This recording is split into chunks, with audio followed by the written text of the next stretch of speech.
Hey,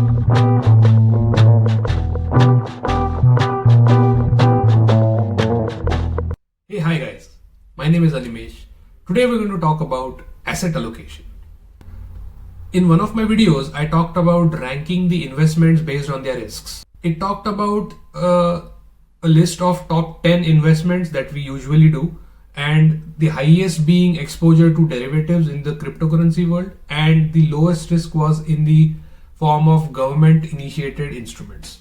Taking it one step forward, we will take two examples. One example would be a salary, which is yearly, and one example will be in the form of a savings amount that has been saved over the years. We will take both these amounts and we'll try to bifurcate them in form of certain pockets or certain assets that we feel that are fit for that particular class. Let's consider a salary example of 10 lakh per annum.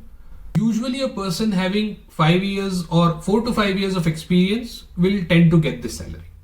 There might be cases where a person having only 1 or 2 years of experience also might get this salary. So it depends on the range, but on an average, I would say 4 to 5 years experience get this salary. Now let's do a breakdown.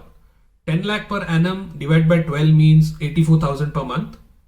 84,000 before tax. Let's consider 30% tax.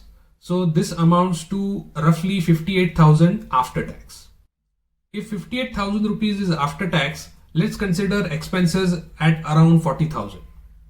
That means the amount that is left in hand after all expenses are cut out is around 18,000.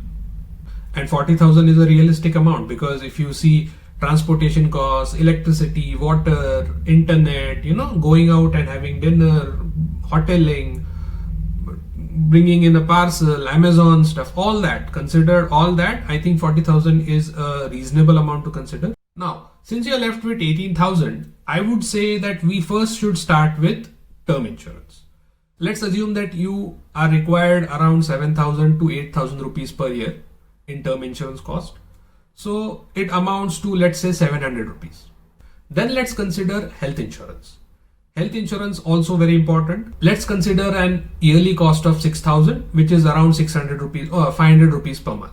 Now we are going to distribute our majority of saving into PPF. That means you have to max out your PPF in such a way that you don't need to invest anywhere else. So out of this 18,000, I would say I'll invest 12,500 per month in a PPF account. Now you are left with 5,000 rupees. This 5,000, I will allocate, let's say 2,000 in gold, buying gold per month, and I'll allocate, let's say 3,000 into SIP done on a mutual fund. Basically any mutual fund of your choice, but probably a large cap. So this is how you'll allocate entire 18,000 in the form of saving. So 18,000 you're going to bifurcate in such a way: PPF, term insurance, health insurance, buying gold, and putting money aside for SIP. Now let's talk about the other part. Imagine you have a saving of 10 lakh rupees. Now this 10 lakh is very important. This 10 lakh has to be distributed in such a way that it grows as a capital. Now this is your capital. The earlier example was your working capital. So it was recurring. You get salary every month and you are saving part of it in certain sections. This is a lump sum investment that you are going to do at once. So what I would do is I would allocate 65% of it into futures and options, because as I mentioned, we need to earn 5% a month on our capital. So here our capital in question would be 6,50,000. Now you have 3,50,000 in your hand. Out of this 3,50,000, I would say I would keep 2 lakh rupees aside in a fixed deposit as a emergency fund whenever required. That leaves you with 1,50,000. Out of this 1,50,000, I would take this 1 lakh and I would invest in certain pockets or in certain sectors in equity. If you have not watched which sectors to choose from, I have prepared a video for that. You can go ahead and watch it. That leaves you with 50,000 rupees. This 50,000, I think 20,000 you can keep as cash in the account, as pure cash, just to, keep it a free flowing thing. And the rest 30,000, I feel that you can start investing in cryptocurrency, or at least you can look at avenues like cryptocurrency. This cryptocurrency also I'll divide in two parts.